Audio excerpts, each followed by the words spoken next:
বিগত ক্লাসগুলোতে আমরা file menu, home menu, insert মেনুর বিস্তারিত আলোচনা শিখেছি, জেনেছি। পেজ লেআউট থেকে আমরা প্রাথমিক কিছু ধারণা নিয়েছি। যেমন এখানকার যে প্রথমে থিম রয়েছে, এই থিমগুলো আসলে বলা যায় নামে মাত্র, ব্যবহারিক ক্ষেত্রে আসলে কোনো কাজের না, যার কারণে এটার কোনো ব্যবহার নেই, আমরা এটা স্কিপ করব। মার্জিন, এটা নিয়ে বিস্তারিত আলোচনা করা হয়েছিল। মার্জিন হলো আমার কাজের একটা রেখা, সীমানা, সীমারেখা, যার ভিতরে আমার ক্ষমতা চলে, এর বাইরে আমার ক্ষমতা নেই। এক কথায় আমি যদি লিখতে চাই তাহলে আমার এই রেখার ভিতরেই লিখতে হবে। আমার ক্ষমতা আমার নির্ধারিত গণ্ডির ভিতরে, এর বাইরে আমার কি নেই, ক্ষমতা নেই। আপনি আপনার বাড়ির লিডার, আপনি আরেকজনের পরিবারে গিয়ে যদি আপনার ক্ষমতা দেখাইতে যান, তারা কি মানবে বলেন? জি না না স্যার। স্যার। মানবে না। তার মানে প্রত্যেকটার ক্ষমতার একটা নির্ধারিত কি আছে, সীমা আছে। সীমার বাইরে যখনই যাবে তখনই বুঝতে হবে যে তার মরার পাখনা গজে গেছে। যাই হোক, তো এখানকার যে বর্ডারটা রয়েছে, এই বর্ডারটা হলো এরকম সীমানা, আমার সমস্ত কাজ এই বর্ডারের ভিতরে। হ্যাঁ, তবে আমি চাইলে এই বর্ডারকে ছোট বা বড় করতে পারি। বর্ডারকে কি ছোট বা বড় করতে করতে পারি। তবে আমি চাইলেই করব না। কেন করব না? প্রত্যেকটা জিনিসের একটা নির্ধারিত মাপ আছে। আমি মাপের বাইরে করতে গেলে জিনিসটা বেমানান হয়ে যাবে অথবা নষ্ট হয়ে যাবে। এই জন্য ক্ষমতা থাকলেই সব কাজ করতে নেই। তো এটা হলো মার্জিন গেল। মার্জিন কিভাবে দিব? আর এই মার্জিনটা অনেক সময় দৃশ্যমান থাকে না। এই দৃশ্যমান করার জন্য কি করতে হয় এটা শেখানো হয়েছিল। এই জন্য আমি আর এই মুহূর্তে ওইটাতে যাচ্ছি না। যদি কারো অবুঝ থাকে, ক্লাসের শেষে যখন প্রশ্ন হবে তখন জিজ্ঞাসা করবে, ইনশাল্লাহ দেখিয়ে দেওয়া হবে। দ্বিতীয় যে বিষয় ছিল ওরিয়েন্টেশন।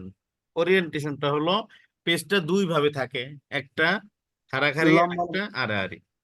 জি। যেটা লম্বা থাকে এটার নাম প্রোটিয়েট, আর যেটা হলো পাশাপাশি থাকে এটা ল্যান্ডস্কেপ। প্রোটিয়েটের অনেকগুলো কাজ আছে, যেমন কোনো চিঠিপত্র লেখা বা এই জাতীয় যে সমস্ত দলিল পত্র লেখা, এই জাতীয় যত কাজ আছে এই সমস্ত কাজ হয় প্রোটিয়েট। ল্যান্ডস্কেপের কাজ কি? বাড়ি ভাড়া, বাসা ভাড়া বা এই জাতীয় কিছু কাজ আছে। অথবা আমার বইকে দুই ভাগ করব, হাফ পেজ করে, দুই কলাম করতে গেলে আমার ল্যান্ডস্কেপে করতে হবে। ঠিক, আমরা পেজটাকে আমার কাজ অনুযায়ী আমি ওরিয়েন্টেশন থেকে চেঞ্জ করে নিব।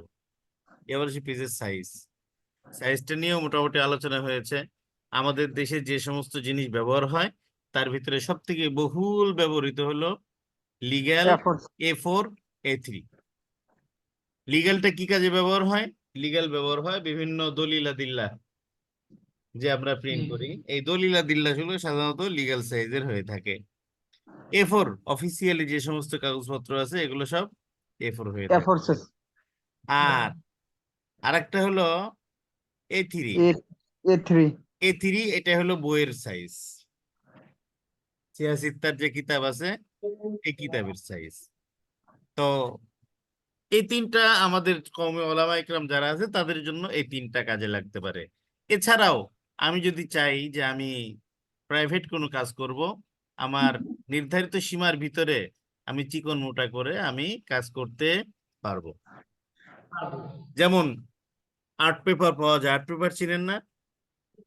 জি জি। স্যার। হ্যাঁ, একটা সময় গিয়েছে যে আমি ওই আর্ট পেপারে কম্পিউটার থেকে প্রিন্ট করে বের করেছি। কিভাবে? আমার পাশের যেটা, পাশেরটা ঠিক রেখে লম্বা বড় আমি প্রিন্ট করেছি। তো এরকম কাস্টমাইজ করে কেউ যদি ব্যবহার করতে চায় তাহলে সে তার প্রয়োজন মাফিক সে সাইজ নিয়ে নিতে পারে। তবে এটার একটা নির্ধারিত লিমিট আছে, সেটা কম্পিউটার কাজ করতে গেলে কম্পিউটার আপনাকে জানিয়ে দিবে। আপনি যখন বেশি দিবেন সে জানিয়ে দিবে আমি এর বাইরে যেতে পারবো না, আমার একটা নির্ধারিত লিমিট আছে। এবার আসেন কলাম। কলামের কাজ কি? একই পৃষ্ঠায় যদি আমার ভাগ করতে মনে চায়, একই পৃষ্ঠায় যদি আমার ভাগ করতে মনে চায় অথবা দরকার পড়ে, তখন আমাকে কলাম নিতে হয়। যেমন দেখেন, আমরা যে পত্র পত্রিকা পড়ি, ম্যাগাজিন পড়ি, এই সমস্ত পত্র পত্রিকা ম্যাগাজিন এগুলো কলামওয়ালা, তাই না? জি বড় জি কাগজ যদি ধারাবাহিক লিখে দেয়, তাহলে বলেন তো শুরুতে শেষ পর্যন্ত পড়তে কি অবস্থা হয়ে যাবে? সম্ভব বলেন? জি না। কষ্টকর হয়ে যাবে। যার কারণে কলাম দরকার। কলাম কতগুলো হবে? আমার প্রয়োজন মাফিক, আমার ব্যবহারের উপরে নির্ভর করবে। এখন দেখা গেল যে কখনো দেখা যায় যে একই জায়গায় দুইটা কলাম হয়েছে বা তিনটা কলাম হয়েছে, হ্যাঁ প্রয়োজন মাফিক হতে পারে, তিনটাও হতে পারে। আবার এমন যেন না হয় যে এমন ভাবে কলাম করলাম যে আমার মানে একটা বড় শব্দ লেখা যাচ্ছে না, তখন কিন্তু আবার সমস্যা। তো যার কারণে আমাদের প্রয়োজন মাফিক কি করব আমরা? ব্যবহার করব। কলাম সেট করব। তো সেটা আমাদের এখানে সর্বোচ্চ তিনটা কলাম পর্যন্ত আছে। কত? তিনটা। আমরা 3 যদি কলাম। চাই যে না তিনের বাইরে করব, সেক্ষেত্রে আমার যেতে হবে মোর কলাম।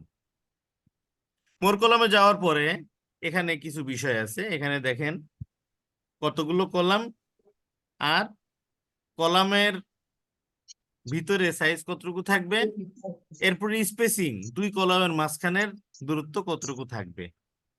এখন আমি এখান থেকে কলাম সংখ্যা যদি বাড়াইতে চাই, দেখেন আমার কলাম সংখ্যা বেড়ে গেল। কত হয়ে গেল? 2, 2 2 তাই না? তাহলে স্পেসিং কত আছে? Half inch. 0.5 half inch. তাহলে হাফ ইঞ্চি স্পেস আছে, আমার চতুর্দিকেও হাফ ইঞ্চি কি আছে? স্পেস আছে। এখন আমার মাঝখানে যদি হাফ ইঞ্চি স্পেস থাকে, তাহলে আমার কি ক্ষতি না লাভ বলেন দেখি? অবশ্যই ক্ষতি। বুঝেন নাই? আচ্ছা, জি এখন দেখেন মাঝখানে হাফ ইঞ্চি, চতুর্দিকেও হাফ ইঞ্চি। তাহলে আমি যদি দুইটা আলাদা করতে চাই, তাহলে মাঝখানে যখন আমি কাটবো তখন 2.5 ইঞ্চি করে হবে, তাই না? মানে হাফ জি ইঞ্চির অর্ধেক, তার মানে সোয়া ইঞ্চি। জি। সোয়া ইঞ্চি না, কি বলে এটাকে? সেমি কোয়ার্টার ইঞ্চি। সেমি হবে। কি? কোয়ার্টার জি ইঞ্চি। বুঝতে পারছেন? তাহলে আমি যখন মাঝখান থেকে কর্তন করব, তখন চতুর্দিকে হাফ ইঞ্চি আর এক সাইডে কি কোয়ার্টার ইঞ্চি, দেখতে অনেক সুন্দর লাগবে, তাই না? জি না। তাহলে জি আমাকে না কি করতে হবে? আমার স্পেসিংটা মাঝখানে দিতে হবে। আমার চতুর্দিকে যেই পরিমাণ স্পেস থাকবে, ঠিক তার দ্বিগুণ স্পেস আমাকে মাঝখানে দিতে হবে। তার আগে আমি বাইরে যাই। বাইরে যাওয়ার পরে আমি এখান থেকে পেজের চতুর্দিকে যে কি পরিমাণ জায়গা আছে এটা আগে দেখে নিই। দেখেন আমার এখানে টপে আছে কত? Half inch, bottom half inch, left half inch, right half inch. তার মানে আমার চতুর্দিকে হাফ ইঞ্চি।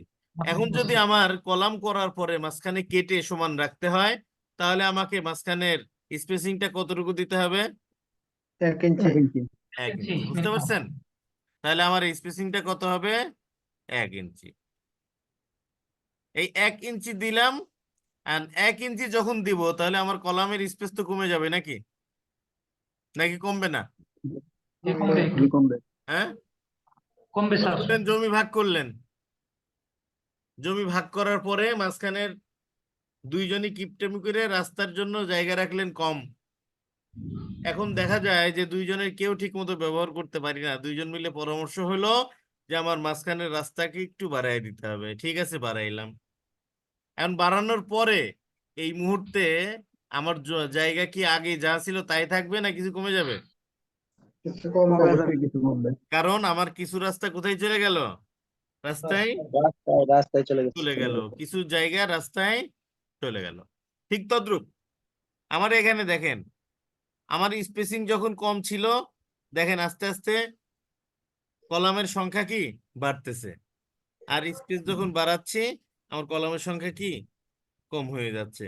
অর্থাৎ আমার 4.85 ইঞ্চি আমার কি বর্তমান কলাম সাইজ। বর্তমান কি সাইজ? জি, কলাম সাইজ। কলাম বুঝতে সাইজ। পারছেন? এই জিনিসটা আমাদের সাধারণত বই করার ক্ষেত্রে খুব বেশি কার্যকরী। কিসের ক্ষেত্রে? বই করার ক্ষেত্রে। বইয়ের ক্ষেত্রে। অথবা আমরা যদি সরাসরি হাফ প্রশ্ন করতে চাই, সরাসরি কি করতে চাই? হাফ প্রশ্ন করতে আপ- চাই, তাহলে আমরা এভাবে কি হাফ প্রশ্ন করতে পারবো। দেখেন একটা প্রিভিউ দেখেন। আমাদের মাঝখানের জায়গাটা একটু বড় লাগতেছে, তাই না? জি স্যার মাঝখানের জায়গাটা বই করলেও বড় লাগবে, আবার কি করলে প্রশ্ন করলেও বড় লাগবে। কেন লাগবে? কারণ আমার মাঝখানের জায়গাটা যখন বইতে সেলাই হয়ে যাবে, সেলাই হয়ে যাওয়ার পরে কিছু জায়গা এমনি খেয়ে নিবে। যদি আমার মাঝখানে স্পেস কম থাকে, তাহলে আমার লেখা সহ সেলাই খেয়ে নিবে, আমি পড়বো কিভাবে? আর প্রশ্নে যদি আমাদের মাঝখানে সমান না থাকে, চতুর্দিকের সাথে সমান না, দ্বিগুণ না দিয়ে সমান রাখা হয়, সমান রাখা না, মানে হাফ ইঞ্চি করেও যদি মাঝখানে রাখা হয়, তখন কি হবে? আমার মাঝখানের জায়গা কম হওয়ার কারণে যখন কাটবো তখন কি হয়ে যাবে? শর্ট শর্ট হয়ে যাবে। কম বেশি হয়ে যাবে। তো যার কারণে আমাদের করণীয় হলো চতুর্দিকে যা থাকবে মাঝখানে স্পেসিংটা কি থাকবে? তার দ্বিগুণ। ডাবল কি থাকবে। থাকবে?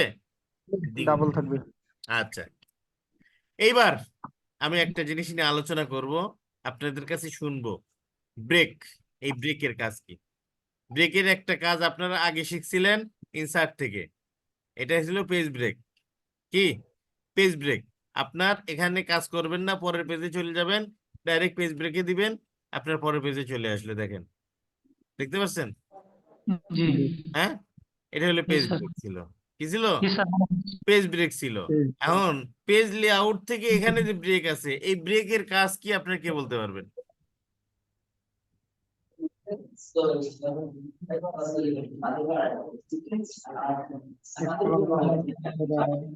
এই ব্রেকের কাজ হচ্ছে স্যার এক কলাম থেকে আরেক কলামে চলে যাবে স্যার।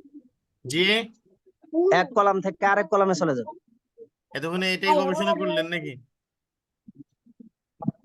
আর কেউ আছেন? এইটাই হবে স্যার। বলেন দেখি।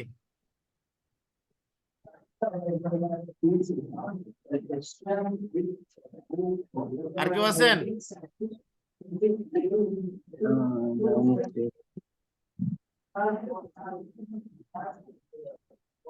আচ্ছা, আমি বলে দিচ্ছি। আমি শুধু বলে দেব, দেখাবো না এখন। দেখাইতে গেলে আবার পিছনের ক্লাস 2 বার আলোচনা, 3 বার আলোচনা হয়েছে, সেটা আবার আলোচনা করতে হবে। এটা হলো আপনার যখন বই করবেন, কি করবেন? বই করবেন। বই বই করার পরে বইয়ের ভিতরে বইয়ের যে অধ্যায় শিরোনাম দিতে হয়, কি দিতে হয়? বইয়ের অধ্যায় অধ্যায়। শিরোনাম। এই অধ্যায়ের যে শিরোনাম, সারা বইকে একটা অধ্যায় লেখা থাকে নাকি বিভিন্ন অধ্যায় লেখা থাকে? বিভিন্ন অধ্যায় শিরোনাম বিভিন্ন লেখা থাকে স্যার। অধ্যায়। আপনি হেডার বা ফুটারে যখন অধ্যায় লিখবেন, তখন শুরুতেই যদি একটা অধ্যায় থাকে, তাহলে ওইটা শেষ পর্যন্ত যদি দেওয়া হয়, তাহলে কেমন হয়ে যাবে না? জি স্যার। তাহলে আমার কি দরকার পড়বে? মাঝে মাঝে এমন হবে যে নতুন অধ্যায় শুরু হবে, সেখান থেকে আমার কি নতুন নাম লাগবে, তাই না? জি। ঠিক যেই পেজে আমার নাম লাগবে, তার আগের পেজে গিয়ে একটা ব্রেক দিতে হবে। আগের পেজে গিয়ে দিয়ে একটা ব্রেক দিতে ব্রেক। হবে। এর অর্থ হলো যে হেডারের ভিতরে আমার যে কাজগুলো ছিল, এই কাজগুলো এর এই পর্যন্ত শেষ। এই কাজগুলো কি এই পর্যন্ত শেষ। নতুন পেজ আসবে, নতুন পেজ থেকে নতুন যেটা দিব সেটা ব্যবহার হবে। নতুন যেটা দিব সেটা কি হবে? ব্যবহার হবে। এটা কিসের কাজ? Next page. বুঝতে পারছেন? এখান থেকে সিলেকশন ব্রেক, কোন ধরনের ব্রেক চান আপনি? কোন ধরনের ব্রেক চান? এটা নেক্সট পেজের। কানেকশন ব্রেক, এর মাঝখানে কানেকশন ব্রেক করে দিবেন। ইভেন পেজ, ওর পেজ। এটা হলো কি বলেন দেখি? জোর পেজ আর বেজোর পেজ। 2 4 5 6, 2 4 6 8 আর 1 3 5 7, এই জাতীয় যে পেজগুলো আছে, তার মানে আপনি যদি ব্রেক চান যে ডান পাশে একরকম হবে, বাম পাশে আরেক রকম হবে, সেই ব্রেকগুলো এখান থেকে কি দিতে পারবেন। এটি ছিল ব্রেকের কাজ। এখানে মোটামুটি এইটুক পর্যন্ত আলোচনা হলো। এরপরে আমরা চলে যাব যে পেজ পেজ ব্যাকগ্রাউন্ড। স্যার আপনার কাছ থেকে খুব নয়েজ আসছে। হ্যাঁ, কেউ একজন বলেন, সময় দিতে পারবেন, তাকে আমি কো-হোস্ট করে দিই। কাকে দিব ইনশাল্লাহ বলেন? আমি আছি ইনশাল্লাহ। আহ সামিউল ইসলাম ভাই। জি। আচ্ছা, আপনাকে কো-হোস্ট করা হয়েছে, আপনি খেয়াল রাখেন একটু। আচ্ছা, তাহলে যেটা আলোচনা করছিলাম যে পেজ ব্যাকগ্রাউন্ড হলো পিছনের অংশ। ব্যাকগ্রাউন্ড কি? পিছনের অংশ। তো এখানে পেজ ব্যাকগ্রাউন্ডে তিনটা জিনিস আছে। প্রথমে হলো ওয়াটারমার্ক। ওয়াটার মানে কি? পানি। ওয়াটার মানে পানি। আর মার্ক হলো নাম্বার না ছাপ? জল ছাপ স্যার। হ্যাঁ, ওয়াটার জল, আর মার্ক হলো ছাপ। ওয়াটারমার্ক জল ছাপ। জল ছাপ। বুঝতে পারছেন? এই জল ছাপটা আমাদের কেন দরকার হয়? জল ছাপটা আমাদের কেন দরকার হয়? হ্যাঁ, বিভিন্ন প্রতিষ্ঠান থেকে যখন কোনো কাজ করা হয় তখন ওই প্রতিষ্ঠানের লোগো জলছাপ হিসেবে সেখানে কি করা হয়? ব্যবহার করা হয়। করা হয়। তবে জলছাপ হিসেবে এখানে যে জিনিসটা দেখানো হচ্ছে ওয়াটারমার্কে, সেটা হলো লেখা। সেটা কি? লেখা। লেখা। এই লেখাগুলো কখন লেখার দরকার হয়? যেমন আপনাদেরকে বললাম যে আপনারা সবাই নোট ডাউন করবেন এবং নোট ডাউন করে জমা দিবেন। এখন দেখা গেল যে আপনারা নোট ডাউন করলেন, আপনাদের থেকে কেউ একজন নিল, নেওয়ার পরে কথার কথা আপনাদেরকে যে বলা হয়েছিল যে যারা নোট ডাউন করবে তাদের কি কি দেওয়া হবে? পুরস্কার দেওয়া হবে। তো ঠিক আপনার কাছ থেকে কি নোট ডাউন সব নিয়ে নিল। একজন নোট ডাউন কি করলো? নিয়ে নিল। নিয়ে নেওয়ার পরে বলে দিল যে স্যার, এটা আমার কাজ, দেখেন তো কেমন হয়েছে। বলেন, এরকম হতে পারে না? জি জি। স্যার। তো এখন একজন চিন্তা করলো যে আমার জিনিস অন্য কেউ নিয়ে ব্যবহার করবে, তা হবে না। আমি এমন এক কাজ করে রাখবো, এটা ফটোকপি করবে, আমার নাম বাদে ফটোকপি করার কি থাকবে না? সুযোগ থাকবে না। বুঝতে পারছেন? তো এটা হলো ওয়াটারমার্ক। সাধারণত কোচিং সেন্টার গুলোতে এই ওয়াটারমার্কটা কি বেশি ব্যবহার হয়। আর ওয়াটারমার্কটা কোন স্টাইলে ব্যবহার করব, এখান থেকে আমরা কি স্টাইল দিতে পারি।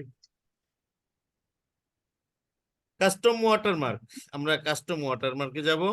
কাস্টম ওয়াটারমার্কে যাওয়ার পরে কি করতে চাই সেটা এখান থেকে সেট করব। এখানে দুই ধরনের, পিকচার ওয়াটারমার্ক, টেক্সট ওয়াটারমার্ক। আমরা যদি কোনো পিকচার দিতে চাই তাহলে এখানে পিকচার ওয়াটারমার্কে সেভ করার পরে এরপরে সিলেক্ট পিকচার। কি? Select picture. আমরা এখান থেকে যে কোনো একটা পিকচারকে নিয়ে নিব। পিকচার যখন নিয়ে নিব, নেওয়ার পরে কি সেট দিলাম, এটা থাকলো। টেক্সট ওয়াটারমার্ক, আমরা টেক্সট ওয়াটারমার্ক দিলাম। ওয়াটারমার্কটা কি ভাষায় হবে? ভাষা দিতে হবে, এবং এখান থেকে কি কালার হবে আর কি লেখা হবে। কি লেখা হবে? বুঝতে পারছেন? আচ্ছা, জি। তাহলে প্রথমটা আছে ইংলিশ ল্যাঙ্গুয়েজ। তাহলে আমাদের যেহেতু বাংলায় দিব, এখানে বাংলা আসেনি?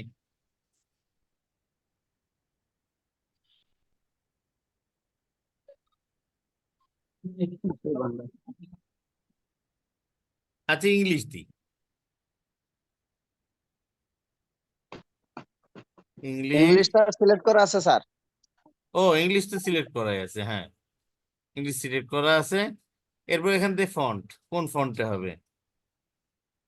ফন্ট আবার বাংলা সিলেক্ট করা। আমরা টাইম নিউ রোমান নিয়ে নিলাম, এটাও ইংলিশ গেল। লেখা,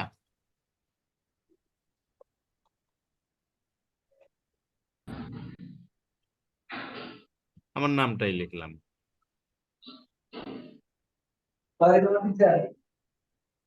কালারটা কতটুকু মানে দৃশ্যমান থাকবে, কতটুকু দৃশ্যমান থাকবে সেটা। বুঝতে পারছেন? সাইজটা কি হবে? লেখার সাইজ অটো দেওয়া আছে, অটো ওর মতো সে নিয়ে নিবে। কালারটা কতটুকু হবে, এখান থেকে আমরা এই কালার চুজ করে নিতে পারবো। আচ্ছা, এখন লেখাটা বাঁকা হবে নাকি কি হবে? শোয়ানো হবে। যদি বাঁকা হয় তাহলে কি প্রথম যেভাবে দেওয়া আছে তাহলে হরিজন্টালি দিয়ে দিলে কি হয়ে যাবে। এখন সব কাজ করলাম, কিন্তু আমি কি করলাম না? ব্যবহার করলাম না। ব্যবহার করলাম না, তাহলে আমাকে কি কোনো কাজ হবে? কাজ হবে না। ব্যবহার করার জন্য কি করতে হবে? অ্যাপ্লাই। কি করতে হবে? অ্যাপ্লাই করতে হবে স্যার। অ্যাপ্লাই করলাম। এবার দেখেন মাঝখানে একটা নাম দেখা যায়, জি স্যার। হ্যাঁ জি জি। জি স্যার। দেখছেন? আমি যদি পেজ আরো এখান থেকে বাড়তি নিই, যেমন দেখেন এখান থেকে পেজ ব্রেক নিয়ে নিলাম,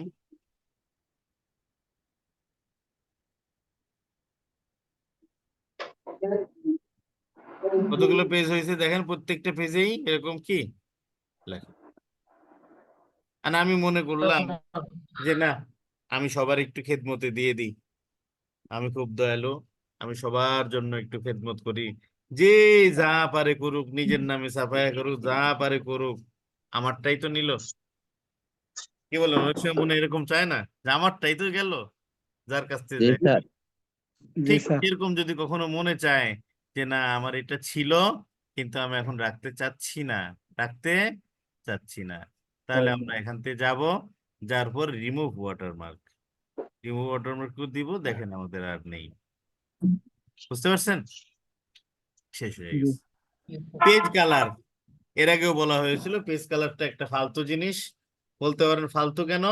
তো পেজ কালারটা শুধু কম্পিউটারে দেখাবে আপনার যখন যতই কালার প্রিন্টার, একটা না একাধিক কালার প্রিন্টার এবং পৃথিবীর সব থেকে দামি ব্র্যান্ডের কালার প্রিন্টার নিয়ে আসলেন, শুধু তাই না, আপনার মনে চাইলো যে স্বর্ণ রূপা হীরা জহরত এগুলো দিয়ে আপনি অর্ডার দিয়ে আপনি সুন্দর একটা প্রিন্টার বানায় নিয়ে আসলেন, তবুও আপনার পেজ কালারের যে কালারটা থাকবে সেই কালারটা আপনার প্রিন্টার দিয়ে কি হবে না, বের হবে না।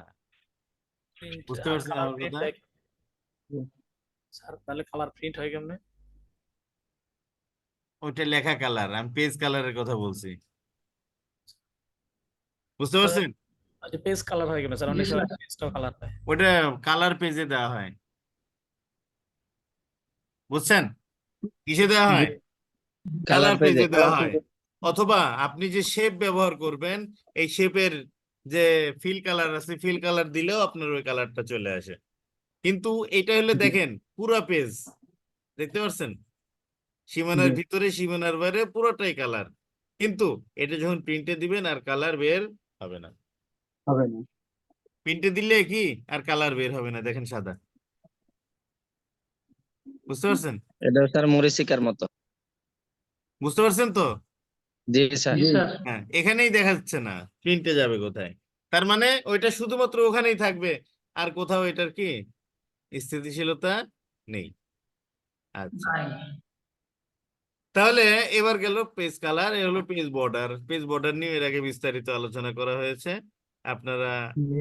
নিজেরাই করতে পারেন, ব্যবহার করবেন, ব্যবহার করে করে কি করবেন সেটা ধারণা নিয়ে আসবেন মনে মনে যেভাবে করেন। আচ্ছা, ইনডেন্ট, এখানকার কাজ হলো আমার লেখাটা শুরু থেকে দূরত্বে রাখতে চাই অথবা শেষ থেকে দূরত্বে রাখতে চাই।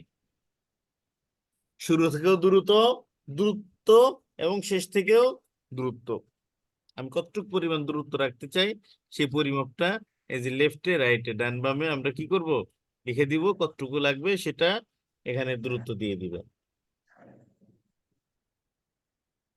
এরপরে দেখেন, এরপরে দ্বিতীয় অংশ হলো স্যার, এটা কোন স্পেসিং। ক্ষেত্রে ব্যবহার হয়?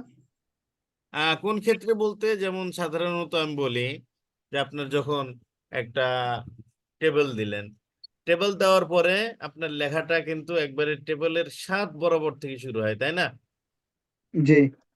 আর আপনি যদি চান যে আমারটা এক টেবিলের 7 বরাবর কি হবে না, টেবিলের 7 বরাবর হবে না, একটু দূরত্ব হবে। থেকে শুরু হবে, একটু কি দূরত্ব দিয়ে শুরু হবে। দেখেন আমার কার্সর পয়েন্ট কিন্তু কোনায়, তাই না? আমি পেজ লেআউটে গেলাম, পেজ লেআউট থেকে এখানে লেফটে কি করলাম, দেখেন আমার কার্সারটা কি সরে আসছে, জি স্যার। খেয়াল করছেন? জি স্যার। দেখেন আমি কিন্তু এখানে বাড়াচ্ছি, আস্তে আস্তে বাড়তে থাকতেছে। জি।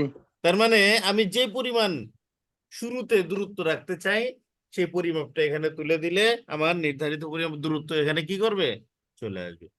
সেম আমি যে শেষেও দূরত্ব রাখতে চাই, এসপেক্ট বাটন ক্লিক করে আসবে না স্যার? যে এসপেক্ট বাটন ক্লিক করলে আসবে না এটা দূরে? কিসে, জি একসাথে। আচ্ছা, জি। পরে ক্লাস ক্লাসের পরে তখন জিজ্ঞাসা করবেন।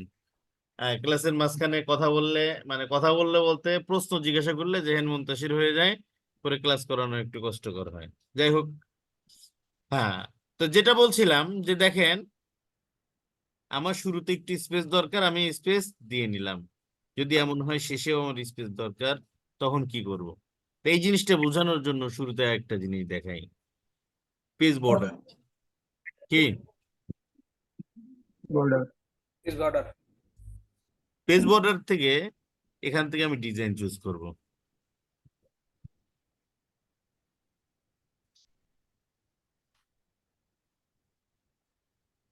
মনে করেন আমি এই ডিজাইনটা চুজ করলাম, এবং এটা 10 পিটি আছে, সেখানে এটার যে সর্বোচ্চ আছে 31 পিটি, আমি 31 পিটি দিয়ে দিলাম, ওকে করে দিলাম। দেখেন,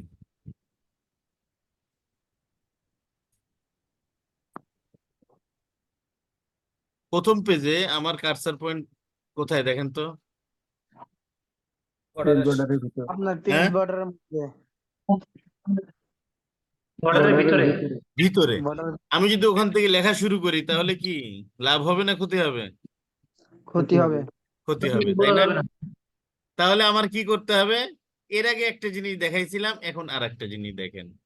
ইন্ডিয়ান, এখান থেকে শুরু কি স্পেসটা আমাকে বাড়ায় দিতে হবে। দেখেন, জি ফাঁকে চলে আসলো।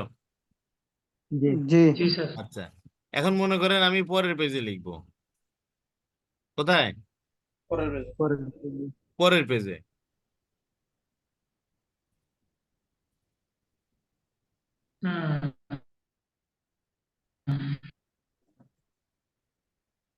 লিখতে লিখতে মনে করেন আমি এক অক্ষর দিয়ে বুঝাচ্ছি, দেখেন লেখার ভিতরে চলে গেছে। জি জি বর্ডারের ভিতরে জি চলে গেছে। চলে গেছে, তাই না? আচ্ছা, লেখা থাক মনে করেন। এখন আমি চাই যে আমার শেষ পর্যন্ত, যেহেতু আমার কি থাকতেছে, লেখা চলে যাচ্ছে, আমি চাই যে আমার শুরুতেও কি, শেষের দিকে কিছুটা ফাঁকা রাখি। তাহলে সেই ক্ষেত্রে আমাকে কোথায় যেতে হবে? পেজ লেআউট থেকে রাইট, রাইটে গিয়ে আমার দেখতে হবে কি পরিমাণে আমার চলে। যে পরিমাণে চলে, উপরেও 4, নিচেও 4, কমপ্লিট। বুঝতে পারছেন? এই আচ্ছা, জি এটা গেল দুই পাশের। কি গেল? দুই পাশে। দুই দুই পাশে। পাশের। এবার আমরা লাইন স্পেস নিয়ে আসলাম। কিসের লাইন স্পেস? এখানে দেখেন দুইটা লাইন যে হয়ে গেল, এই দুইটা লাইনের ভিতরে আমার কি আছে? ফাঁকা আছে না? জি আছে। আচ্ছা, আমি এটাকে মার্ক করলাম। মার্ক করার পরে দেখেন, আমি উপরে ফাঁকা দিলাম 6, নিচে 6 করে ফেললাম। এখন দেখেন,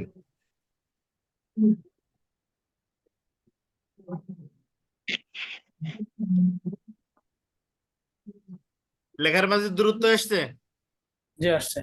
এই লাইন স্পেসিংটা এর আগে আপনাদেরকে আরেক জায়গা থেকে শেখানো হয়েছিল, কারো কি মনে আছে? জি জি স্যার স্যার লাইন আমার মনে আছে। হ্যাঁ, বলেন দেখি। আর ছেলেটা বিরক্ত। হুম, কোন জায়গায়? প্যারাগ্রাফ থেকে লাইন এন্ড প্যারাগ্রাফ স্পেসিং, বুঝতে পারছেন? এখান থেকে জি আপনি যে পরিমাণ দূরত্ব দিবেন, সেই পরিমাণ দূরত্ব কি এখানে অটোমেটিক হয়ে যাবে। এটা ছিল কিসের কাজ বলেন? ইন্টেন্ট স্পেসিং, ইন্টেন্ট এবং স্পেসিং। আচ্ছা, সিলেকশন প্যান এটা ইনশাআল্লাহ সামনে শেপ নিয়ে সিলেক্ট করতে হবে। এটা ইনশাআল্লাহ সামনে আলোচনা যে কোনো একই এতে করা হবে। আজকে এটা অফ থাক। বাদ বাকি যে কাজগুলো আছে, আমাদের মূল কাজ হলো এই তিনটার ভিতরে: হোম, ইনসার্ট, ইনসার্ট এবং পেজ লেআউট।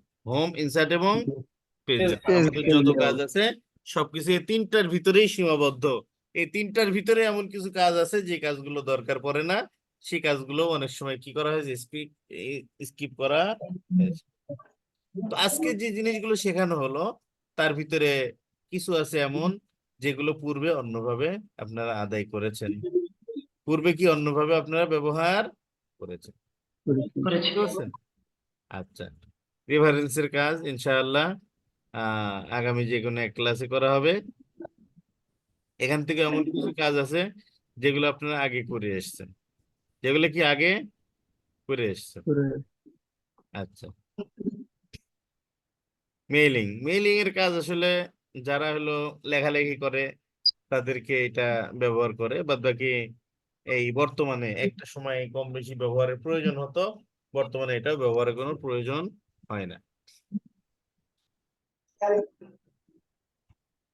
এখান থেকে প্রুফিং, লেখা প্রুফ করার জন্য অনেক কিছুই দরকার পড়ে। তো সেই জিনিসটা আমার মনে হয় সামনে যে কোনো একদিন শিখলে ভালো হবে। এখানকার আপনার লেখাটা কিভাবে প্রুফ করবেন, ওয়ার্ড কাউন্ট, কতগুলো ওয়ার্ড আছে, এরপরে হলো এক কথায় এখানকার যে ফাংশন গুলো আছে এগুলো ইনশাল্লাহ সামনের যে কোনো এক ক্লাসে আলোচনা করা হবে। আজকে আলোচনা করতে গেলে মোটামুটি অনেকটাই সময় লেগে যাবে, কারণ শুরুতেই সমস্যা হওয়ার কারণে আমরা ক্লাস শুরু করতে পারি না যথাসময়ে। তবে শেষ সময়টা তো অনেকেই দেখা যায় বিভিন্ন মাধ্যমে বিভিন্ন কারণে টাইম মতো উপস্থিত হতে হয়, ক্লাস করতে হয় এই জন্য। তো যার কারণে আজকের ক্লাস আমি এখানেই সমাপ্ত করে দিচ্ছি ইনশাআল্লাহ। আহ সামনের সামনের ক্লাসে বিস্তারিত আলোচনা করা হবে, প্লাস সামনের ক্লাসে পিছনের যা দেওয়া হয়েছিল সবগুলো শেষ করবেন, বুঝতে পারছেন?